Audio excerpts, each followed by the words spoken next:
minutes, we discuss an interesting topic and teach some related English vocabulary. And joining me to do this is Rob. Hello. Sorry, Neil. How long did you say this programme is? 6 minutes. It's 6-minute English, Rob. Right, OK. Sorry, what's your name again?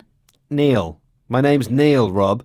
What's happened to your memory? Sorry, Neil. Too many things on my mind. It's affecting my short-term memory.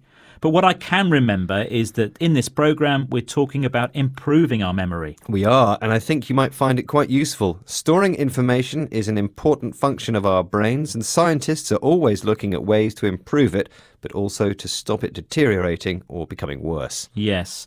And we all know that memories, that's the noun for things we remember from the past, are nice to have, but also important for remembering who people are, where things are kept, and how things look. Soon we'll be discussing a new idea for improving your memory, but not before I've set today's quiz question. There are many ways we can improve our memory, but one way is through the type of food we eat. According to the BBC Food website, which type of food supports good memory function? Is it A, eggs, B, spinach, or C, bananas? Well, as a kid, I was always told that spinach was good for me. Popeye ate it to make him strong. So I'll say B, spinach. Well, I'll have the answer later on. Now, let's talk more about improving our memory. Memory is the ability to encode, store and recall information, but a number of factors can affect people's memory processes, including health, anxiety, mood, stress and tiredness. That's why, for example, if you're taking an exam, it's important to get a good night's sleep and to keep healthy. But Neil, when you're revising for an exam, what helps you to remember facts? I tend to write things down again and again and again and again. Well, that's one way, but people have different styles to help them remember. According to the BBC's I Wonder Guide, there are 3 different styles: visual, auditory and kinesthetic. That's learning by doing and practicing something over and over again. That sounds like me.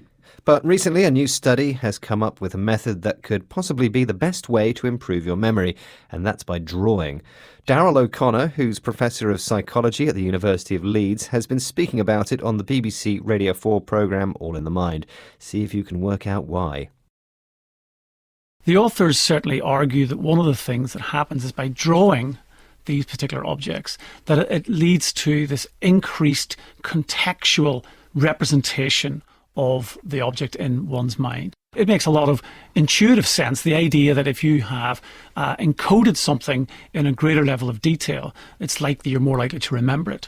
It's much stronger than just remembering, writing down the words. OK, so let's try to explain that. Drawing something leads to increased contextual representation of the object. When something is contextual, it is in the situation where it usually exists. So, as you draw something, you're creating a picture in your mind about what it is, how you use it, and where it's used. I wonder if this means artists have good memories. Maybe. Daryl O'Connor says that when you draw, you are encoding something in a greater level of detail, more than you would by just writing things down. Encoding is changing information into a form that can be stored and later recalled. That's because, as you draw, you're thinking about different aspects of the object. He says it makes intuitive sense. Intuitive means it's based on feelings rather than facts or proof, so you just feel it's the best thing to do. Of course, this is just one more way to improve your memory. I have also heard that doing crossword puzzles and Sudoku can help, especially when you're older. Yes, as we get older, we can often have more difficulty retrieving information from our memory. And people with Alzheimer's find it very difficult to encode information. So any way to keep our memory working is a good thing. Basically, we need brain training. Brain training and eating the right food, Rob.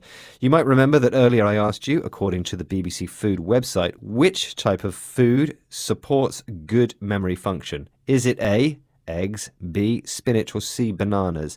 And Rob, you said? I do remember, and I said B, spinach. And that is sort of the wrong answer. In fact, they were all correct. They are all examples of food that can help support good memory. Apparently, foods rich in B vitamins are important as they provide protection for the brain as we age and support good memory function. I think it's time to change my diet. Now on to the vocabulary we looked at in this programme. So today we've been talking about our memory. We use our memory to remember things, and memories is the noun for things we remember from the past. Then we discussed a learning style known as kinesthetic, that is, learning by doing and practicing something over and over again. We heard from Professor Darrell O'Connor, who talked about contextual representation. When something is contextual, you see it in the situation where it usually exists. Next, we talked about encoding, that is, changing information into a form that can be stored and later recalled. And we mentioned intuitive sense. Having an intuitive sense means doing something based on feelings rather than facts or proof. So you just feel it's the best thing to do.